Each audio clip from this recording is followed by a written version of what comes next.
Fences is directed by Denzel Washington, starring him and Viola Davis, and is the story of a married couple trying to raise a family in the 1950s and all of the struggles that come with doing that. This is written by August Wilson based off of his play, and a lot of people deemed this unfilmable because it's just a lot of really long dialogue sequences featuring people in the middle of arguments or joking or singing or telling stories, and so people were like, well, we can't turn this into a movie because who's going to want to watch that? You know, a bunch of talking? Oh, I don't know. People who liked Glengarry Glen Ross, another great film that was a play that was turned into a film, or Roman Polanski's Carnage. I mean, it happens, people.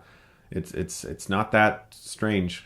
I always find it so funny when people say that certain things are unfilmable. I mean, some of the best movies of all time feature extremely long dialogue sequences set in one or two locations. There are 3 specific reasons you should see this film: the script by August Wilson, Viola Davis, and Denzel Washington. This is some of the best acting I've seen all year. And these sequences that are so long and drawn out, where people start and you're like, okay, this is a nice little conversation. You're smiling, you're laughing with them, and then someone just says something. Maybe just the wrong thing. Perhaps Denzel's son looks at him in the wrong way and he just snaps and turns into a disgusting human being. Denzel Washington's character in this movie is very complex. He starts out, he's a likable guy, he holds a job, he's trying to support his family. You feel like this is just a good old-fashioned man trying to provide for his family, put a roof over their heads, put food on the table, and you relate to him in that way. And then all of a sudden, throughout the film, you get these subtle hints that he's not the greatest person, that he has a lot of flaws.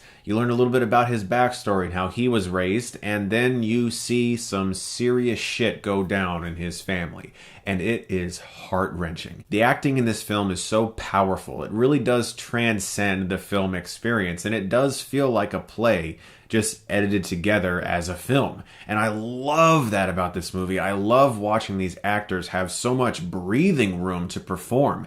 And the performances absolutely shine. Denzel and Viola Davis in particular are both Oscar-worthy in this movie. They are brilliant. They're both giving really big, loud performances, and you could look at that and say, well, they're really trying for that Oscar. But when you really think about the experiences that they are dealing with in their family, I can't see it happening any other way in real life. There's going to be loud scenes. There's going to be explosions. There's going to be these big dramatic moments, because if some of the things that happen in this movie happen to a real family, that's how it would go down. And it's so well portrayed that there were many moments throughout this movie where I actually forgot I was watching a movie. And that is so rare. Denzel's made 2 other films before, Antoine Fisher and The Great Debaters. He's actually shown himself to be a really good director. No one really talks about that too much because he doesn't do it that often. But whenever he gets his hands on a project, I'm always interested to see what he's going to do, and I think this might actually be the best film he's helmed. As for issues with Fences, there's one moment towards the end of this film that really betrays the rest of it. It gets really cheesy and fake, and I just didn't believe it for a second.